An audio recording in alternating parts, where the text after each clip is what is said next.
Hello, friends. I have found an incredible book, and using the AI, I have created a book summary, which is incredible. And it's only 26 minutes, it's not that long, but it has so much incredible information. So please listen, let's listen together. Okay. At something pretty huge, I think, in biblical scholarship, a really seismic idea. Yeah, definitely shaking things up. Could our whole picture of the Apostle Paul, this absolute cornerstone figure for Christianity, could it be just completely wrong? We're diving into the arguments of a German theologian, Dr. Hermann Detering, and specifically his 1995 book, The Fabricated Paul. Right, The Fabricated Paul, Early Christianity in the Twilight. And this perspective, it sits way, way outside the mainstream. Totally. But what's interesting is Detering, born 53, knows his languages, ancient and modern. He's not just some crank, he's a serious scholar who, he sort of brought back this tradition called radical critic. Radical criticism? Exactly. Think of it as like hypercritical, really skeptical about the biblical texts, questioning things other scholars might just assume. Okay. He even started a web journal for it, Radical Critique, and he's linked with groups focused on, the scientific study of religion. Right. And our goal here, our mission today, is really to get our heads around Detering's main claim, which is, it's totally provocative. It really is. He argues that not some, but all the letters in the New Testament attributed to Paul are actually fakes, forgeries from the 2nd century. Yeah, and we're not just talking about the pastorals like Timothy and Titus, which, okay, some mainstream scholars already doubt those. Right, that's a known debate. No, he's talking about the core letters, the hot brief Romans, 1 and 2 Corinthians, Galatians, Philippians, 1 Thessalonians, Philemon, the whole lot. The whole shebang. It's hard to overstate how big that is. The implications are just enormous. If he's right, we have to rethink everything about early Christian origins, how the ideas developed.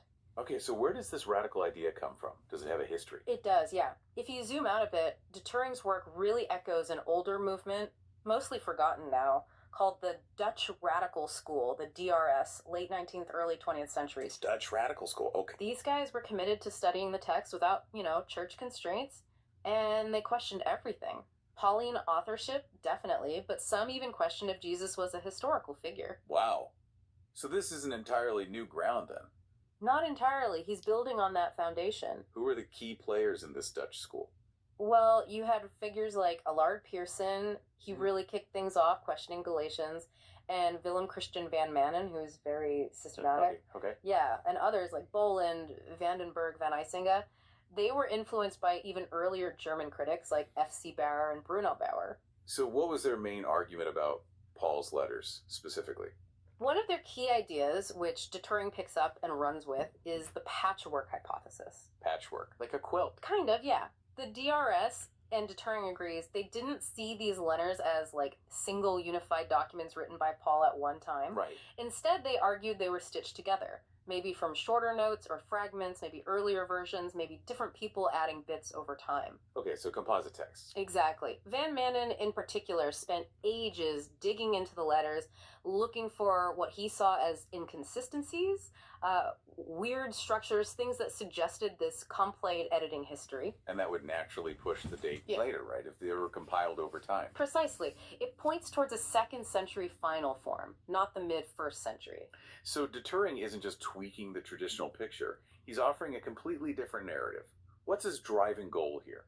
His aim really is to offer what he sees as a more coherent, scholarly solution to all these nagging problems and, quote, unresolved questions about Paul and his writings that just won't go away in mainstream scholarship. He thinks the forgery explanation works better. He believes seeing them as 2nd century products resolves more anomalies, yeah. He wants to basically paint an entirely new picture of early Christianity. Okay, let's dig into that. What are his main arguments for this 2nd century origin? Where does he start? Well, one of the big ones is what he calls the argument from silence. Basically, Please note how similar the arguments are to the recent book by Dr. Nina Livesey, which I also mentioned in some of my videos. Lack of clear proof that anyone really knew about Paul's letters before the mid-2nd century. A lack of early mentions. Was surprising lack, yeah.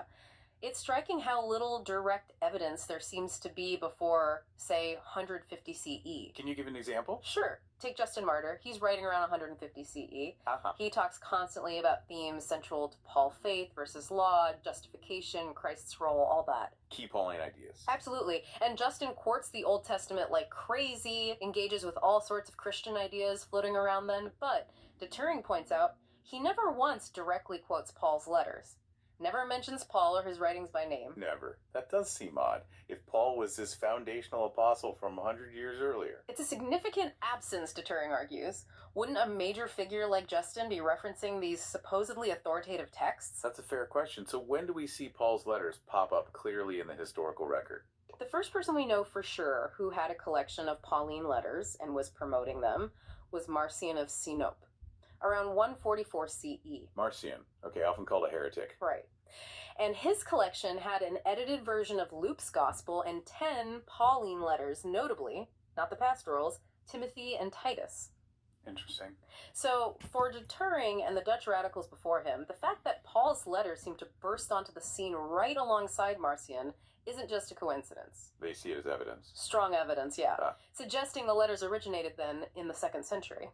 So Detering flips the usual script on Marcion. Usually people say Marcion cut up existing letters. Exactly. Yeah. Detering says maybe Marcion or his followers actually wrote them, or at least were the ones who first compiled and pushed them out there. He even points to Marcion claiming he'd discovered Galatians as maybe a hint that these writings were, new on the scene around that time. Okay, the argument from silence, the connection to Marcion. That's definitely food for thought. Yeah. What's the next pillar of his argument for a second? So this places the Pauline material 100 years after the proposed date that most of the scholars believe. The century date. He also argues that the theology in the letters fits better with 2nd century debates, specifically ideas linked to Marcionism and various Gnostic systems, rather than what we know of the 1st century Jewish and early Christian landscape. How so? What kind of theological ideas seem out of place for the 1st century? Well, Detering points to the really sharp contrasts you see in Paul, like law versus gospel, flesh versus spirit, old covenant versus new covenant, very stark dualism. Right, that's classic Paul. It is, but Detering says that kind of radical opposition really echoes Marcion's core, teaching this idea of a total split between the Old Testament God, the Creator, who Marcion saw as flawed or judgmental, and the God of Jesus, who is pure love and grace. Marcion, completely rejected the Jewish law. Okay, I see the parallel he's drawing there, and the Gnostic links. He sees potential Gnostic ideas bubbling up in several spots. For instance, 1 Corinthians talks about the rulers of this age crucifying Christ without knowing who he was. That resonates with some Gnostic myths about lower cosmic powers, archons being ignorant of the true, higher divine plan. Interesting. Any others? Yeah, he suggests possible echoes of the Sophia myth, this idea of a fallen divine wisdom in the Christ hymn in Philippians 2. Also, Paul calling himself an ectroma, like an abortion or miscarriage, in 1 Corinthians 15.8. Some scholars connect that term to Gnostic ideas about deficiency or imperfection. Ectroma. That's a strange term. It is. And then there's other dualistic language, like Christ coming in the likeness of sinful flesh in Romans 8, or the God of this eon blinding unbelievers in 2 Corinthians 4.